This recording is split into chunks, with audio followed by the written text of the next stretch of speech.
దేవా బాధపడి వారిని మరొక నీ చేయి ఎత్తుము. చూసారా, బాధపడే వారికి ఎవరు తోడున్నారు?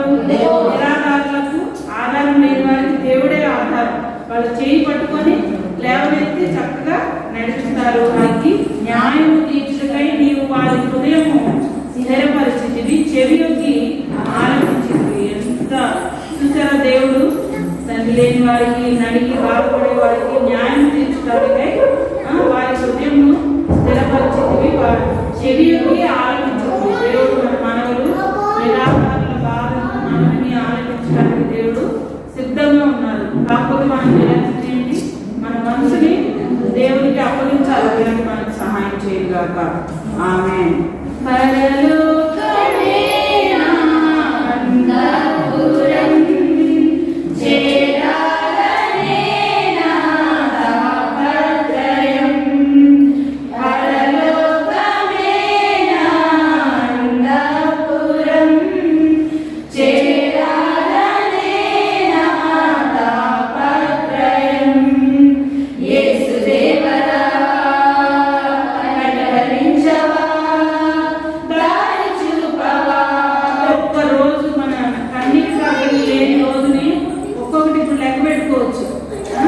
నా జీవితంలో లేని రోజులు తీసుకున్నట్టు లెక్క పెట్టుకోవచ్చు. అట్లా ప్రతిరోజు కూడా అన్నిటి కాకుండా లేని నా జీవితం నడవదన్నమాట. ప్రతిరోజు నా కన్నీరు లేని రోజుల్ని లెక్క పెట్టుకోవచ్చు అన్నమాట. తీసుకుపోయే స్త్రీ ఎవరంటే ఆమె చాలా విధవరాళ్ళకి సహాయం చేసే స్త్రీ, సత్క్రియలు ధర్మకార్యాలు ఎక్కువగా చేసే స్త్రీ అన్నమాట. ఆమె పేరు దోర్కా. మూల భాషలోనేమో కవిత అని పేరు. కవిత, దోర్కా మూల భాషలోనే కవిత అనే పేరు. దోర్కా అంటే అర్థం ఏమిటంటే లేడీ అని అంటారు. దోర్కా అంటే లేడీ. లేడీ అంటే తెలుసు కదా, జింక, డియర్.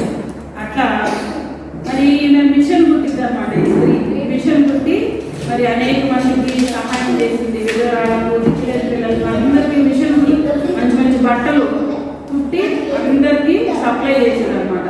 అయితే ఒకరోజు ఆమెకి కాయలు పడి అంటే డల్ అయిపోయి చనిపోయింది అనమాట.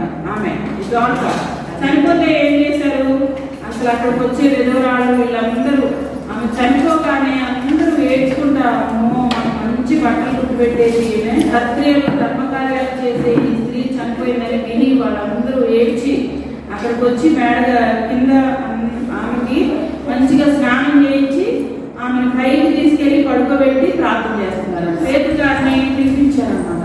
పిలిపిస్తే ఆయన వచ్చి మీరందరూ బయటకు వెళ్ళండి, మీరు బాగా ఏడ్చి గొడవ చేస్తుంటే మీరందరూ బయటకు వెళ్ళండి, నేను ప్రార్థన చేస్తా అని ఆయన బాగా ప్రార్థన చేస్తే కవిత లేదు అని అంటే వెంటనే లేస్తుంది. చూడు ఎంత అద్భుత కార్యం. పేరుగారిని రప్పించారు. పేతురు గారు అందరినీ బయటికి పంపించి ప్రార్థన చేసినప్పుడు ఆమె బ్రతికింది. కవిత లేవు అని అన్నారు, వెంటనే లేస్తుంది.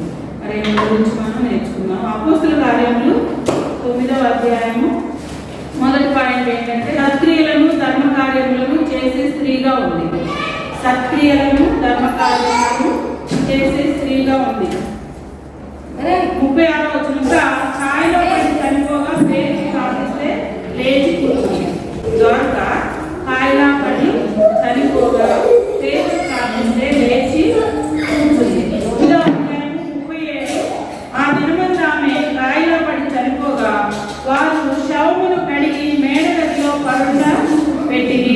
ఆమెకు చెయ్యి ఇచ్చి లేవనెత్తి పరిశుద్ధులను విధవరాలను పిలిచి ఆమెను సజీవురాలనుగా వారికి అప్పగించారు. 3వ పాయింట్ ఏంటంటే మిషన్ కుట్టి విధవరాలకు అనేక మందికి బట్టలు ఇచ్చే స్త్రీగా ఉంది. మిషన్ మిషన్ కుట్టి అనేక మంది విధవరాలకు వస్త్రాలు ఇచ్చిన స్త్రీగా ఈ దోర్కా ఉంది. వచ్చి ఏడ్చుచు దోర్కా తమతో కూడా ఉన్నప్పుడు కుట్టిన అంగీలను వస్త్రములను చూపుచు అతని ఎదుట నిలిచింది. చూసారా, ఇక్కడ ఇదిగో కుట్టిన అంగీలను వస్త్రములను చూపుచు అతని ఎదుట నిలిచింది. ఉన్న ఒక చేతి పనితో అనేక మందికి ఆదరణ కలిగించేదిగా మరి ఇచ్చేదానిగా ఆ స్త్రీ ఉందన్నమాట. దోర్కా విధవరాలను చక్కగా ఎంకరేజ్ చేసిన స్త్రీగా ఆమె. దోర్కా అంటే అర్థం ఏంటమ్మా? లేడీ.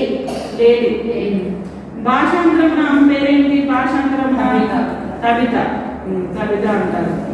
మరి ఈ యొక్క వార్త గురించి మనకి ఎక్కడ ఉంది బైబిల్లో? 36 నుంచి 40 వరకు. ఆమె ఏ పని చేస్తూ ఉండేది?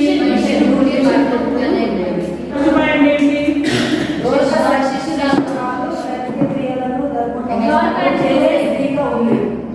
స్వార్థాన్ని మీరు ఎదుర్కొని శిష్యురాలుగా వచ్చినందుకు మీకు వందనాలు తండ్రి. మాకు మాదిరిగా మరి బైబిల్లో అయినా సరే ఒక శిష్యురాలని స్వార్థాన్ని శిష్యురాలని మాకు మాదిరిగా వందనాలు తండ్రి. ఆమె ఆయన సత్క్రియలు చేస్తూ ధర్మకార్యాలను చేస్తూ అనేక మందికి ఆయన విధవరాలకు మరి బట్టలు చుట్టి ఇచ్చే స్త్రీగా ఉన్నది ఆయన. మరి ఆయన స్త్రీని మా